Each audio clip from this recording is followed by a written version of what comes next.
everybody. Welcome to the DFINITY Global R&D.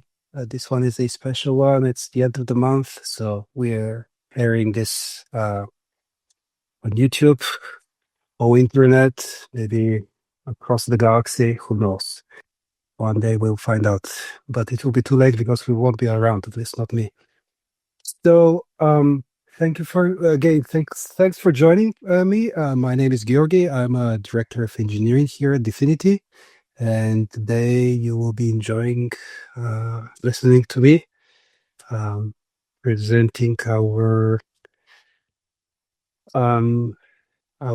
guests. So for today we have a few updates, features on features, but also updates, and also a couple of demos. We'll start with Tracy on the World Computer Summit. Yes, next week that is. So if you haven't signed up, please sign up now. Well, not please here. You're missing, actually. That's what you should know. Then we'll hear from Laura something about the problem. Honestly, we don't have problems usually. But let's see. Maybe there's something that happened. Must be an exception.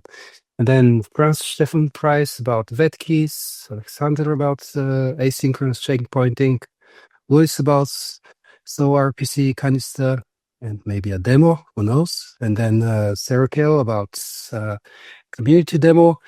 I believe we have Roman there, but if it's not Roman, then someone else will tell us more about testnets testing, I believe. But let's see. It will be a small secret till the end. So stay with us. And without further ado, I give the word to Tracy to give us an update about what's happening next week. So, as Georgi just mentioned, we're officially in the final gearing up phase ahead of the World Computer Summit, which is taking place on the 3rd of June, next Tuesday, right here in Zurich. We have a really cool location for the entire day, and I get to introduce you to a bit of the programming that we'll be hosting next week. So you can head into the morning. We have two different stages that will be running in parallel. The main stage, which is dedicated more to, let's say, like broader, more thought leadership type content. And then the ecosystem stage, which is really dedicated to highlighting ecosystem projects, more tech-oriented content, more tech-oriented demos, etc. So as you can see, we're starting early in the morning. I think doors open at 10 and then program officially kicks off at 10:30. So everyone has the ability to sleep in a bit. So no excuses for not being there at 10. The morning on the main stage is really dedicated to a lot of more geopolitical topics. So taking a look at the interplay between tech and policy and tech and sort of the global economic landscape. We have some interesting content that will potentially lead to some great sound bites and good debates. The first one being the age of digital colonialism, how technology is shaping geopolitics. Then we head into a discussion around sovereignty and data ownership, and then round things out with a keynote looking at sort of that broader world computer vision. Meanwhile, in parallel on the ecosystem stage, we'll be welcoming a number of different ICP ecosystem projects that will be presenting themselves through different pitches and presentations. And then, of course, we made sure to have a nice long lunch break in the middle where you'll have the opportunity to network with people on site, mingle, discuss the morning's presentations and panels, and gear up for the afternoon, which we can take a look at now. So on the main stage, again, we're now shifting gears into more like government adoption of tech. We're starting off with a great panel taking a look at fostering opportunities for economic development, followed by another panel discussion looking at a blueprint for growth, technology, and government infrastructure. And then we have a little bit of an announcement for you, which I won't tease quite yet, but definitely keep your eyes peeled on that time slot. Meanwhile, on the ecosystem stage, we're highlighting a couple of great projects. We're taking a look at OISI, so introducing how you can get full control of your digital assets. We will be doing the same for Orbit. And then, of course, rounding things out with a broader discussion in and around chain fusion and how ICP is redefining Bitcoin capabilities specifically. We then give you a nice long coffee break to go and digest all of the great conversations that you've just enjoyed before we head on into the next block. On the main stage, we're now really focusing on sort of the world of digital assets, crypto, etc. So here, I see a tiny little mistake. We have one panel dedicated to digital assets and beyond, revamping financial infrastructure. The next one, this is incorrect, is actually a panel taking a look at sort of the VC landscape, investment outlook for 2025, etc., followed by another little announcement that I don't get to tease quite yet. But again, keep your eyes peeled on that time slot. Meanwhile, on the ecosystem stage, this is now when we're moving into more panel discussions. So we have Forging the Future of Decentralized AI, a short presentation and demo, followed by Coordinating and Controlling Networks of AI Agents on ICP, so a very AI-heavy block. Then a nice long panel discussion taking a look at closing the gap between blockchain and the real world with DPIN and RWA. Now you have another coffee break, so again, an hour to go and mingle before we head into the last block. So as you can see, we'll be wrapping things up slowly on the ecosystem stage, taking a look at empowering ecosystems to thrive globally, why and how, and then really approaching sort of the crescendo on the main stage with one great panel looking at AI innovation, the 21st century space race. So really taking a look at what are the different resources that will be most relevant as we move into such an AI-powered world, and who stands to be the great winners and losers. And then rounding things off with the unveiling of the self-writing internet. I won't say too much here. Again, keep your eyes peeled on that time slot for an excellent time. We will then break for networking and drinks and sort of flying dinner canapes, and then ultimately transition into a nice little closing party. We can move on.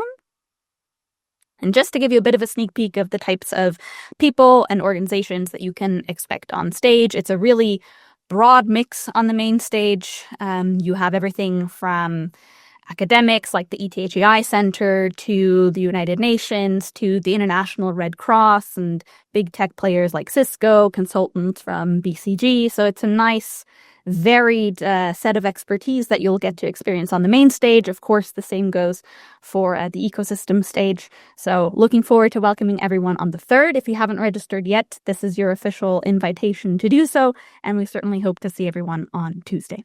And that's it. Thank you very much. So many presentations or announcements to remember. Can you send me an email, please, and just a reminder of that? Thank you. All right, and next up is NNS proposals, topics, and something about postmortem, something about problems. Lara, can you tell us more? Of course. Can you please go to the next slide? So, hi everyone, I'm Lara, I'm from the governance team, and today I'll talk about the incident we had last week on NNS proposal topics. But to understand what went wrong, let me first give you a little bit of background and also explain why we even made a change. So on the next slide, I just want to give all of you a small reminder about some basics of the NNS governance proposals. So every proposal has a so-called type, which basically says what the proposal will do when it's executed. And it also has a topic, which just groups certain types together, which is, for example, used for vote delegation. So you see here one example, which is a motion proposal that has the topic governance. Another thing to know before we go into more details is that the NNS governance keeps 100 proposals from each topic. So we cannot keep all the proposals for space reasons, but for every topic, the last 100 are stored. And there's one exception for the SNS launch proposals. There actually was specified that governance should not garbage collect them at all. So now what do we actually want to do? Let's have a look at the next slide. So how it worked in the past is that the governance stored certain information about a proposal internally. And when someone asked for getting the proposal info, actually the topic was not something that was stored with the proposal. So every time a user asked, like, please get me the proposal, the governance would take the proposal information, compute the topic, and then return that topic in the proposal information. On the next slide, we see that one problem with this was that a proposal's topic could change over time. For example, we recently redefined certain topics to make it easier for vote delegation and for voting. So this could now mean that a proposal that had one topic on one day might all of a sudden have another topic on another day. In addition, not all front ends handled this the same. Some front ends would cache the information that they got in one request, and others would make this call to the governance and get the live information every time that the user looked at the proposal. So now we have two problems. The proposal could change topic over time and have inconsistent topics on different front ends, and this was confusing to users. So therefore, what we decided to do, which we see on the next slide, is to say there should be one fixed topic for every proposal that is just decided when the proposal is created, as all the other things for a proposal are. So now to do this, we introduced a new field that you can see here on the right, which is called topic, that is just stored in the proposal itself on governance. So this sounds like a very nice idea and a very quick thing to do, right? And we went ahead releasing that last week. And then what happened, we see that on the next slide, is that one thing that was missed was data migration. So we introduced this new field for every proposal. However, we forgot to actually fill it in with something. So therefore, all the proposals had their topic set to a default value. So I just put 0 here, so we can imagine that. And that was kind of the root cause or the root problem. And let's now look on the next slide what effects this root problem had. So first of all, now proposals didn't have a defined topic anymore. And this obviously came with different problems for front ends, for example, for proposal filtering or searching, etc. But on top of that, on the next slide, we see that we learned this rule that the governance keeps 100 proposals per topic. However, now all the proposals had the same topic. So this had the effect that governance actually early garbage collected a lot of the proposals, so much earlier than it would usually do. And it also included in that SNS launch proposals, which would normally not be garbage collected at all. And as a further effect of the proposals not being there, we see on the next slide 2 more effects that this had. So on the NNS step, on the launch pad, there were some errors because it tried to link back to a proposal. And then on a few days after actually this root cause last weekend, there was another problem in the finalization of the TacoDAO SNS swap, because this finalization also tried to link back to an NNS proposal for confirming the neuron fund information, which was then not there anymore. So what did we do? Let's go on the next slide to see kind of the quick measures we took. I linked for each of the hot fixes here the corresponding NNS proposal. And I think for all of them, DFINITY decided to vote earlier than we usually would to make sure that things are fixed as quickly as possible. So to address the first issue, we basically just released a new version of the NNS governance, which backfilled all these topics that we have seen before were empty before. And we did this in the post upgrade. And then to address the NNS step problem, we decided actually all the information about the swap could still be shown, but it was just not possible to link to the original proposal. And we decided for now just to link to this proposal on the dashboard. And finally, for the finalization of the swap, the problem there was that actually the only reason why the swap made a link back to the proposal is to confirm the neuron fund participation. However, the neuron fund is disabled at the moment, so this is not needed. So we made a change in the swap in the finalization to ignore this step whenever there is not even a neuron fund. And this was then so a finalization can always be retried. So the finalization was tried again, and then it went through, and the TacoDAO swap could be finalized properly. So these were kind of the quick measures we took. Now, of course, on next slide, you can see that the one open question is, well, what do we do with those proposals that have been removed earlier than they should have? Sorry, let's go on the next slide. So here, after some internal discussion, we decided that we would not like to focus on restoring those proposals from backups, but rather prioritize future-proofing governance. And what this means is that the reason why we even garbage collect the proposals is that we have them in the heap, so we don't have space to keep them all. So what we want to do is we want to move the proposals to stable storage, which would allow us to persist all proposals and stop the garbage collection. This was already on our roadmap, but we're now, sorry, I'm losing my voice, considering prioritizing this earlier. In addition, we will have a proper postmortem session next week.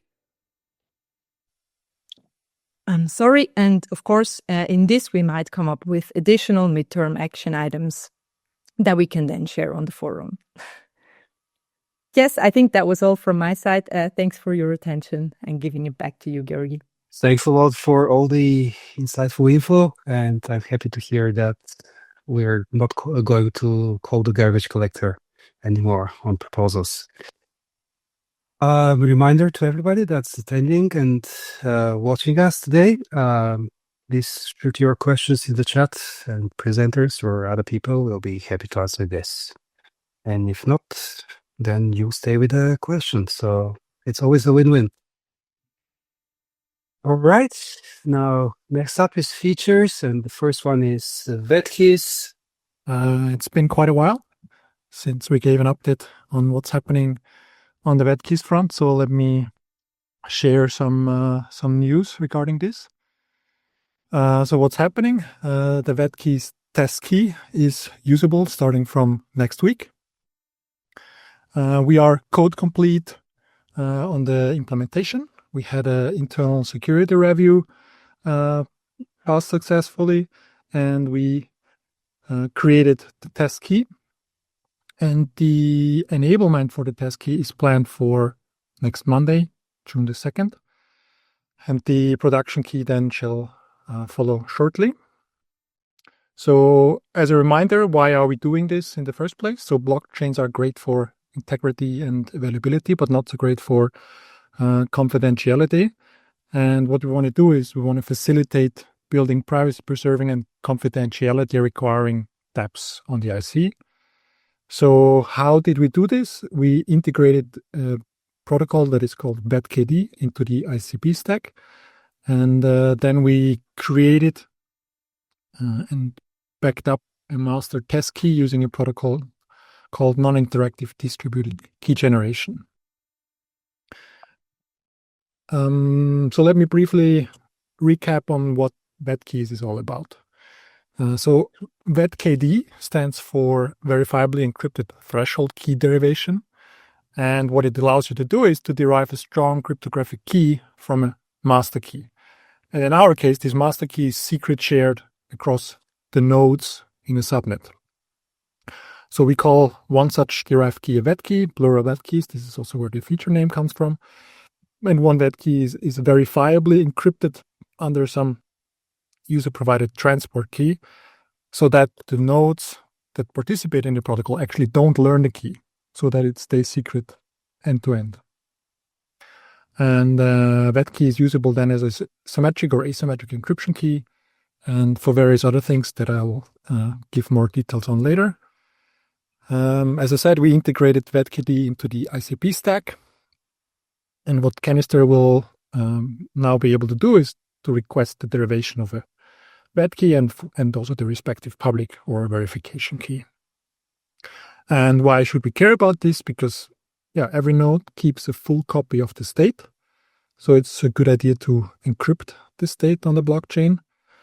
And also because managing user-side encryption keys is generally very hard, and especially hard across devices. So how does the typical VetKeys flow look like?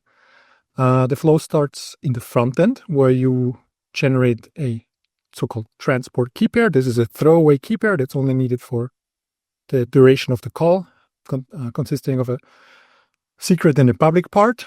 Then when you make a request to the canister, you attach your transport public key.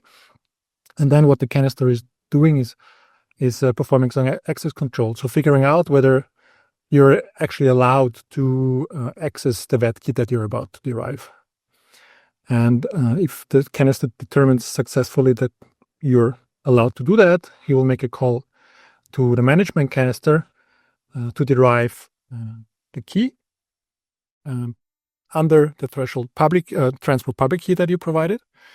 And this is always based on some input, where the input basically determines what the key is derived for. And this is usually some identity, like a principal or a user ID or a canister ID or the like.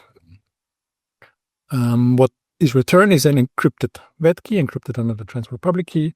It's returned to the front end, where it's decrypted, and it's verified that the protocol was successful or correctly executed on all the nodes. So you decrypt it using the transport secret key that you generated originally, and then you can use the VetKey.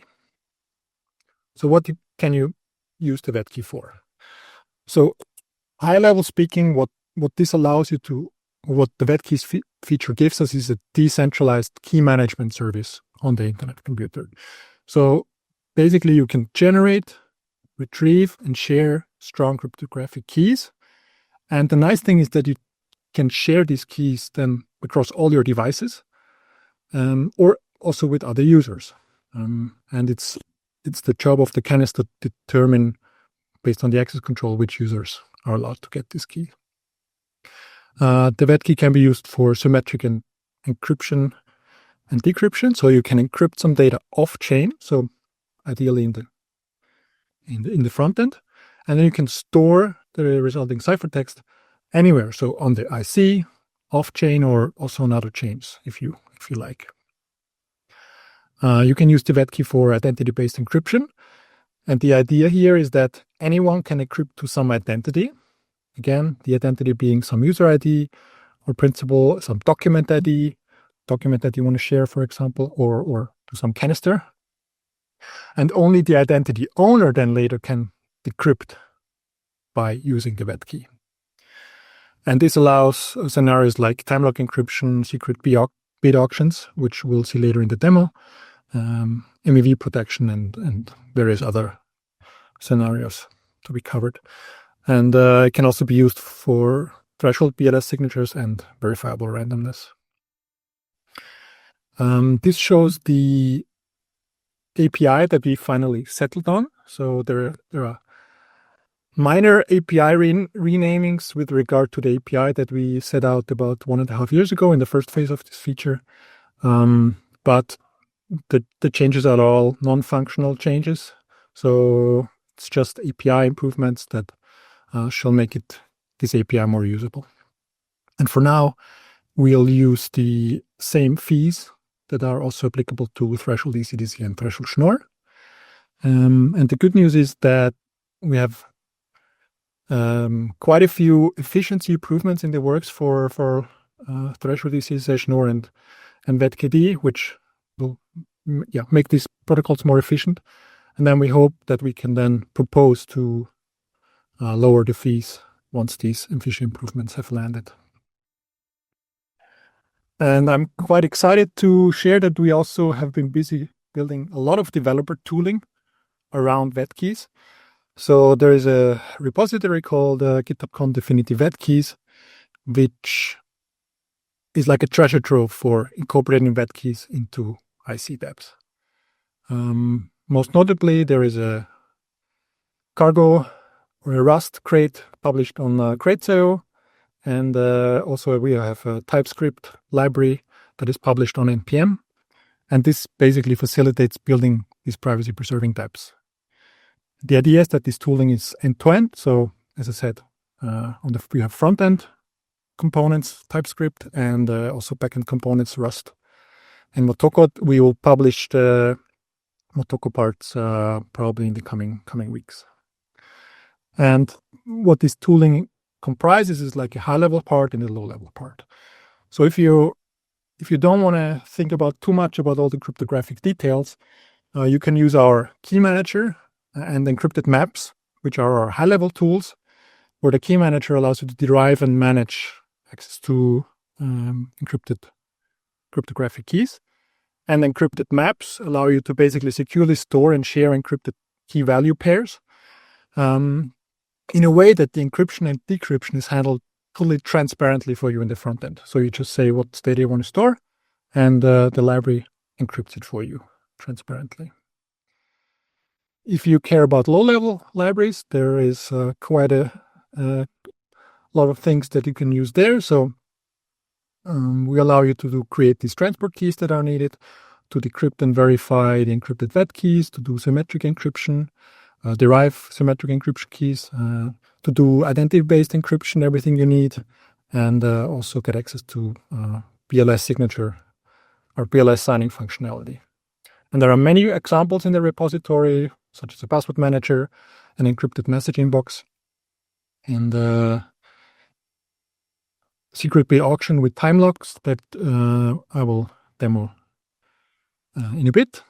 And then shortly we'll also have examples for doing BLS signatures, and there are more to come. So let's jump into the demo part. We have two browser windows here. I created some identities to log in to the application beforehand. So let's log in here on the left with identity 10,000. And so what we're going to do is we're going to create a secret bid auction lot and auction of something. Let's do that. We can list the lots. We don't have any here. We can create a new lot. Let's say we want an auction of house with a garden. Give it some description and say maybe 100 seconds until the lot ends. Okay, the lot is created. We can see it here. And now we can use the other window to log in as another identity and make a bid. So I'm logged in. I'll list the lots. I see house with garden. Closing in a minute, and currently no bidders. So let's say I bid 1 million for this house. Bid is placed successfully. I log out and log in as yet another user. List the lot. See the house with garden and say I want to offer 950,000. Place my bid. Bid is placed. All right. So going back to the original window, if I list the lots again, what I see is I have now two bidders. At this point, the bids are encrypted, so no one can see them. So the idea is that what this canister that implements this auction does is that it waits until the auction ends, and when it does, only then it retrieves the decryption key that's necessary to decrypt the bits that are at the moment only existing in encrypted form. And once the time has passed, some background job will run and decrypt this data for us. The lot has now ended, as we can see. I'm the owner, and I can see there were two bids. One with 1 million, one with 950,000, and the one with 1 million is the winner. And as you can see now, the bits are decrypted, and until the time the lot ended, this was completely hidden to anyone. We rolled out the test key on a 13-node up subnet on the May 13th. 2 days later, we created a copy of the key on subnet FUQSR. On Monday, we'll enable this test key. And mid of June, we expect that the large registry entries feature is finally finished with the rollout. And then end of June, we're going to create the production key on the fiduciary subnet and reshare it also on the II subnet, which will require a 15-minute subnet downtime, which we'll announce on the forum. And with that, give you some links to close. We have a very nice showcase application. You can try it out for yourself.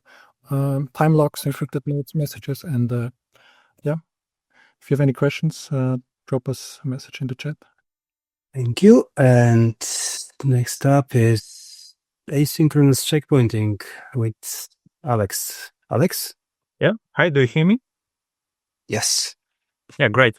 Hi, everyone. I'm Alex from the message routing team. And today I present you asynchronous checkpointing. Next slide, please. With this feature, we have made the IC much more scalable and responsive. We have done it because creating checkpoint used to interrupt execution for up to 30 seconds on busy subnets, which is actually an improvement. Before we started to work on this project, we have done previous optimization. 1 year ago, it was 60 seconds, 1 minute. And users have to wait for the replicated calls until the checkpoint is done. So a few times an hour it happens, and a few times an hour we made the users wait for half a minute. And the problem was getting worse because the IC grows in number of canisters and the state size. We have done it faster by moving long-taking parts of checkpointing into the background. Let's take a look at what is a checkpoint. Next slide, please. A checkpoint is a full set of subnets realized to disk. So it's a folder with files representing all the messages, queues of messages, all the canisters, the binaries, the stable memories, and so on. And as you can imagine, this can be huge. So we have up to 100,000 canisters, which makes around 1 million files and up to 1 terabyte of data total. And both these numbers are growing. We create them every 5 to 8 minutes, depending on the subnet. And we used to stop to pause execution and wait for up to 30 seconds for checkpoint to complete before we continue handling user requests, replicated requests. Let's take a look how it used to affect the execution. Next slide, please. So here the white line is the progress of the IC. When it's horizontal, we make no progress. And we pause responding to user requests. We don't send an error, but the users have to wait for us to do the checkpoint until we continue processing the request. And as you can see, it was happening quite a large percentage of time. So it's not once a week, it's a few times an hour. And it was a major downside for the developing of interactive applications. Next slide, please. And here I will explain what is asynchronous checkpointing. So here in red is the blocking part. So let's start with the synchronous checkpointing, the first bar.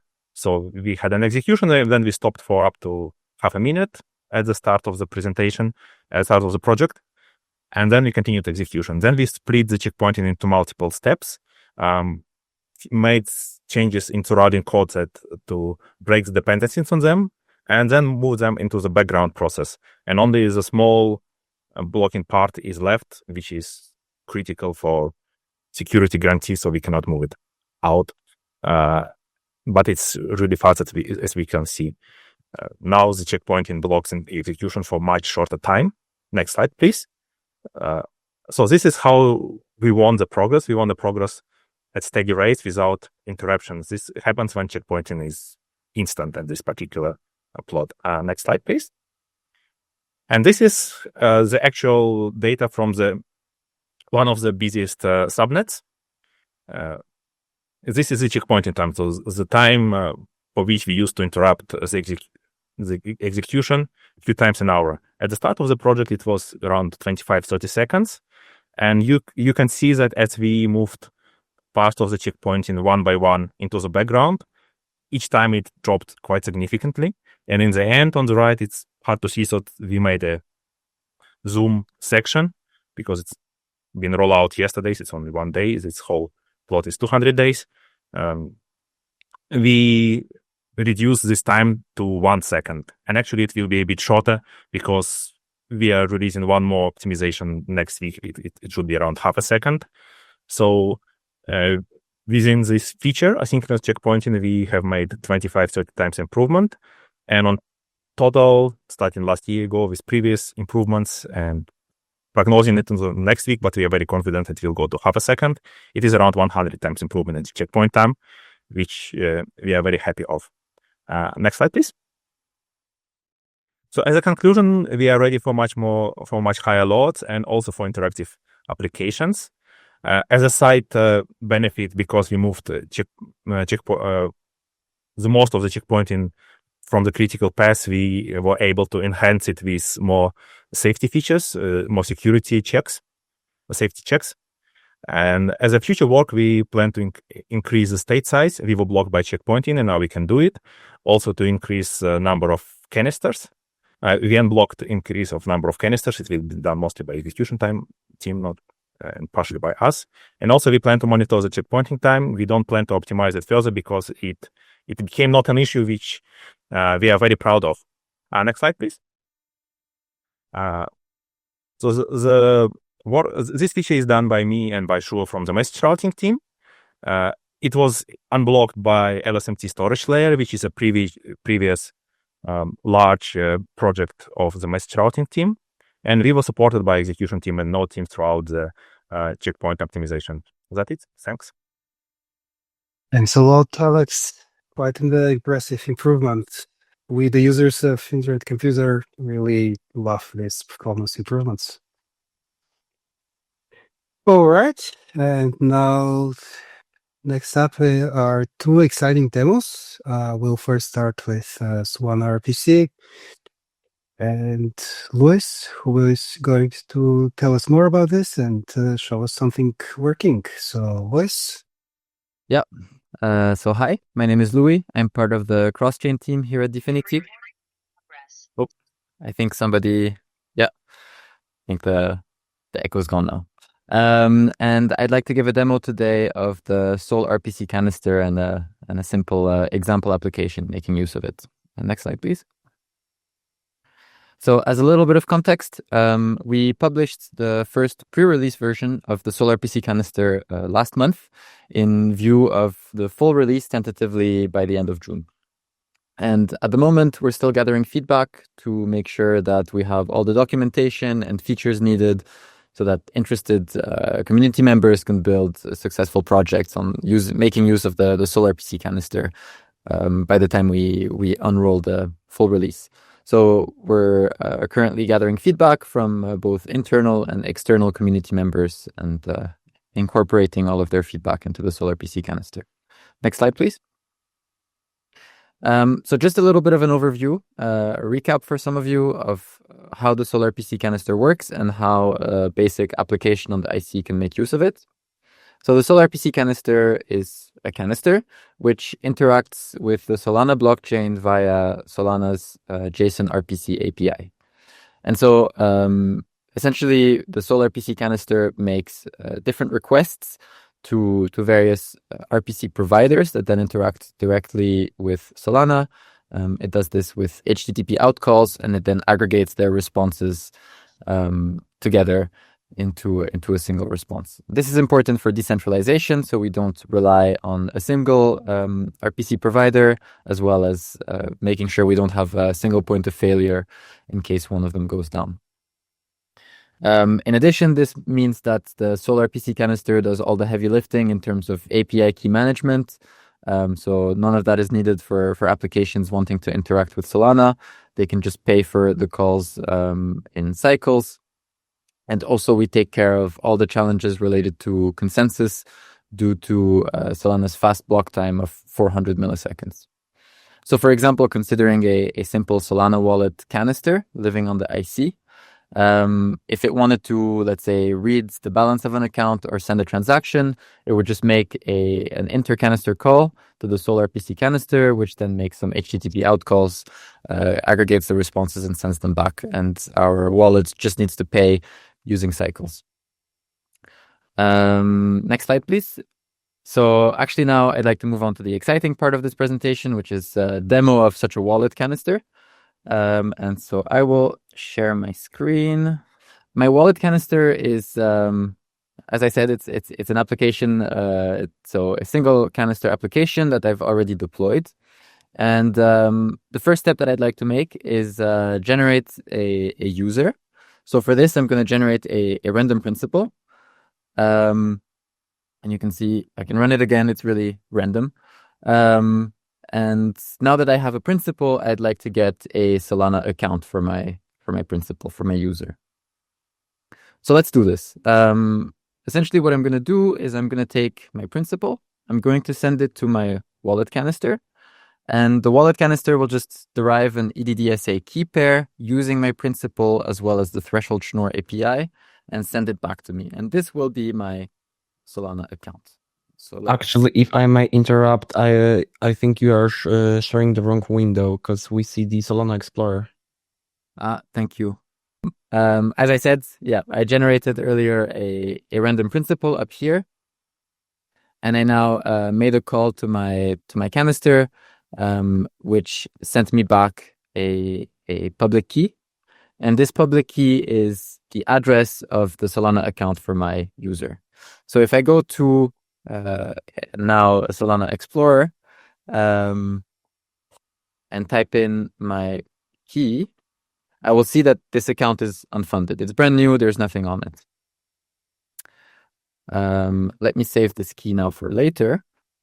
And I'm going to start with funding my account with some SOL. So maybe what I can do first actually is have a first interaction with the Sol RPC canister and make sure that it's actually working. So I'm going to ask the Sol RPC canister what the balance on my account is. And what's going on in the background, right, is that my wallet canister makes a call to the Sol RPC canister, which then fetches the balance from the Solana network. Gives us back 0, so this works. Let's, as I said, start by funding my account. So I take my public key and I'm going to open here just a third-party wallet.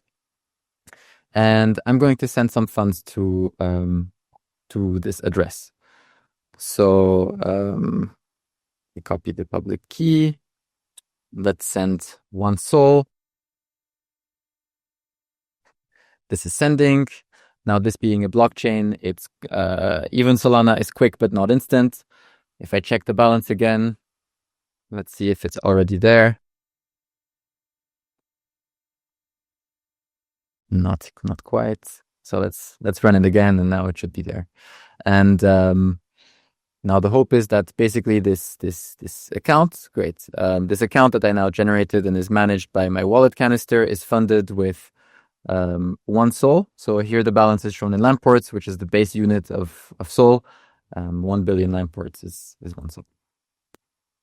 Let's do now something a little bit more interesting. So I'm going to want to get some tokens on my account, manage some tokens. So on Solana, the equivalent of ERC20 tokens on Ethereum is called the SPL token. So these are non-fungible tokens, such as, for example, USDC.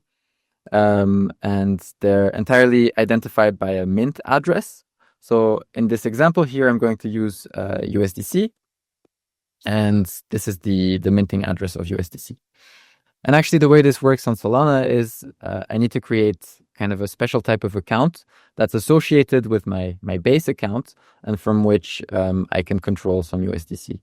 This account has an address, which is derived from my base Solana address and the USDC mint address. Combine them, and this outputs an address where I'm managing my USDC. And first, I need to actually initialize this account. So I'm going to ask my my wallet canister to do this for me. So again, in the background, it's building the required instructions to initialize my account, and it sends the request to the Sol RPC canister, which then executes this on the Solana blockchain. Now, hopefully, this should give me back a public key, which will be the address where I can manage my USDC. So this is the address where I can hold some USDC. And again, it's initialized to 0, right? Because I don't have any USDC yet. So what I'm going to do is I will save this and check my USDC balance again. This should give me 0. And in the meantime, what I'm going to do is I will send some USDC from my third-party Phantom wallet to my canister managed account. So let's now send some USDC. So I start with a balance of 25 USDC. Keep this in mind. And I will send now some, let's say 5 USDC to my new account. And actually the way that this Phantom wallet works is that I need to put in the base address, and it then takes care of deriving the USDC address all by itself. Great. Now, if I check the balance again, this should now update, and it should show me that now my principal that I initially created randomly now owns 5 USDC on Solana, and all of this again done through the IC. So it sends me back my balance, which is shown with 6 decimal places, but this corresponds to 5 USDC. Let's now do something a little bit more interesting. I actually want to send some USDC from my wallet. So what I'm going to do, in fact, is I'm going to send the 5 USDC I received back to my Phantom wallet. And since this takes just a second to execute, I'm going to execute it in the background and describe what's going on behind the hood. So first, right, my wallet needs to actually construct the transaction. And to do this, it needs to, so the way Solana works is that there is a so-called proof of history. So I need to have a block hash of a recent block. And since it's difficult to achieve consensus on such information, because of Solana's fast block time, what we do is we actually first fetch the index of the latest block, which we then round down to the nearest 20, which artificially increases the block time of Solana to about 8 seconds. And then we fetch the corresponding block, extract its hash, build an unsigned transaction from the sender to the recipient USDC addresses, using that block hash as a proof of history. And finally, we sign the transaction with threshold ECDSA. Now we've built our transaction, we can send it. And indeed, I sent it here. And it returned to me the transaction ID that just was performed. And if I go back to my handy, now I'm actually on DevNet, I realized, Block Explorer, and type in this transaction, which I might have copy-pasted wrong.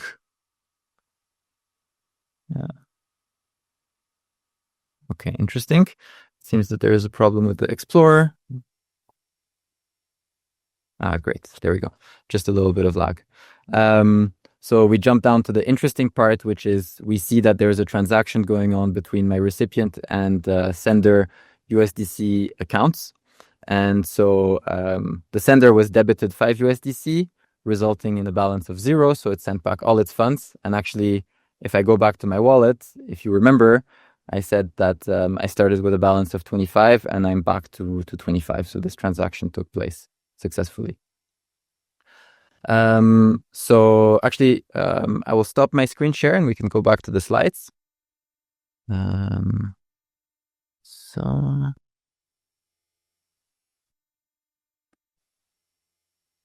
Actually,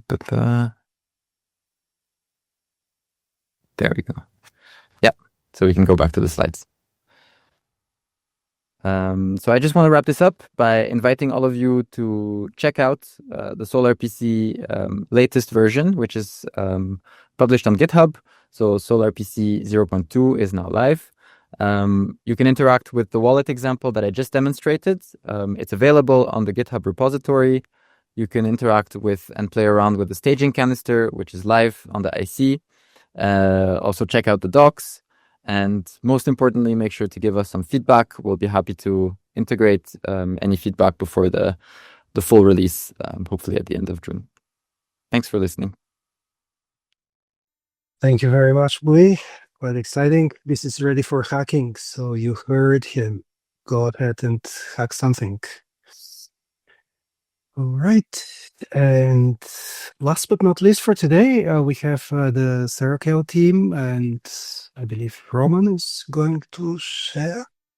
So hello everyone, my name is Roman, I'm a member of Circle team, and my today's demo is dedicated to the work on the new SNS testing project.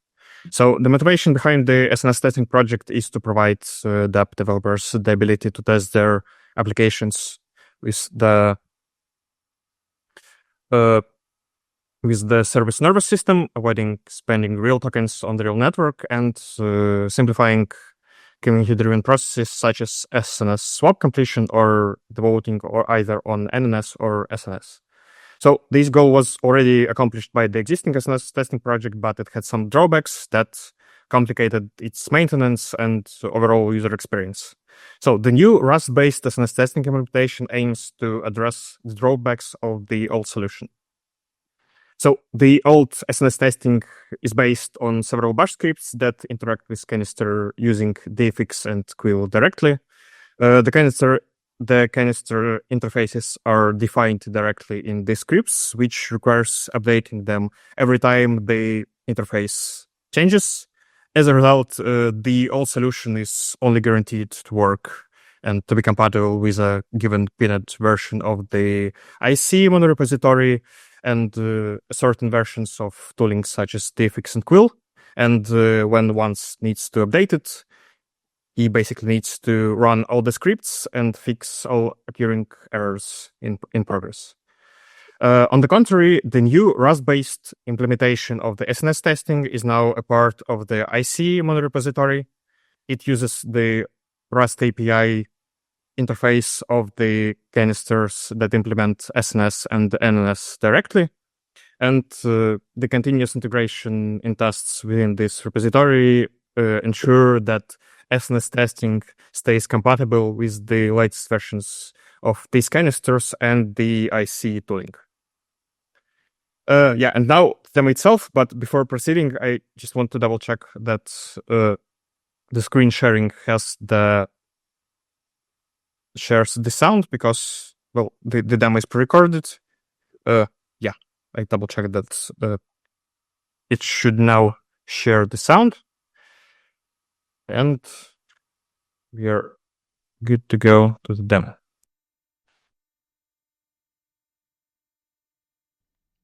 For the demo, we'll go through the SNS lifecycle for the given sample SNS. I already have a Pocket IC server running. The network was already initialized using the SNS testing init command. So this command basically installs all required NNS canisters, initializes the SNS WASM canister with WASM modules, sets up NNS neuron controlled by our identity, and exposes IC network HTTP endpoint. In addition to initialization, a canister named test was installed. It has a single query entry point named grid. This canister will be used in the created SNS. Now we will create a proposal to create the new SNS using the SNS propose command.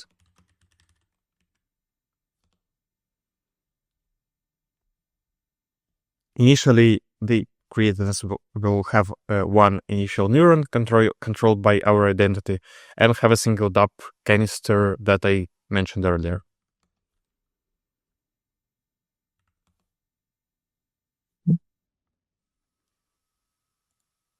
Now we can check the NS dev web UI and see that the proposal was accepted and executed automatically, since we created it on behalf of the NNS neuron with the majority voting power. Now, the SNS initial swap is about to be opened, and while we are waiting for it to be opened, I'll create a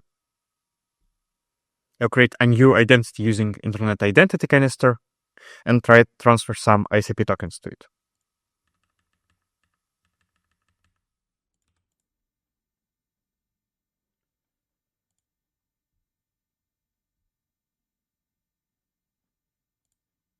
the identity is created and I can get its address from the UI. And I will use SNS testing transfer ICP command to transfer some amount of ICP tokens to it. These ICP tokens will be used to participate in the SNS swap.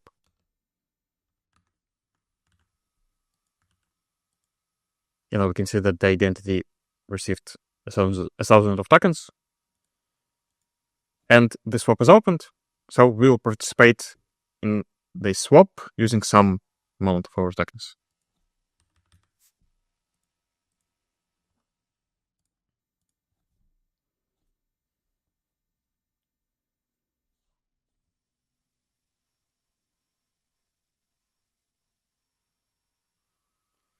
We see that swap requires at least 50 participants with the following maximum direct participation.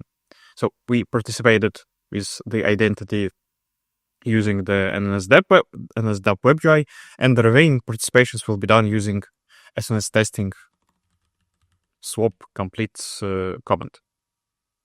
So this command will deterministically generate the required number of identities, provide them required amount of ICP tokens, and participate in the swap on their behalf. So that the minimum participation is reached, as well as the maximum, the minimum number of participation is reached, as well as the maximum direct participation is reached too. So that swap is completed right away.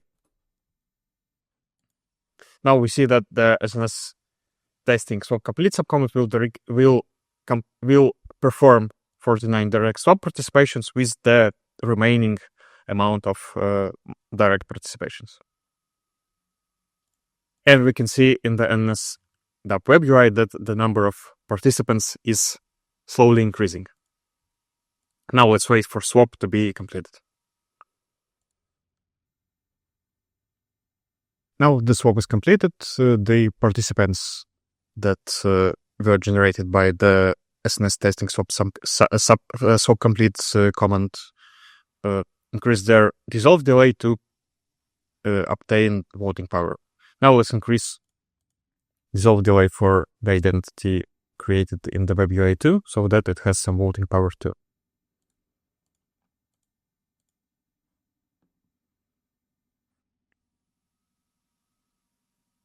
Now let's create the new SNS proposal to upgrade the SNS controlled canister. This can be done using Quill. I already have this prepared, so all that's left is to basically send it. Now we can see in the NS DApp web UI that the voting has started in the newly created SNS. We can participate in it using our NS, our web UI identity. But we can see that it's insufficient to accept the proposal, so we will use the SNS testing command to upvote the proposal further so that it is accepted.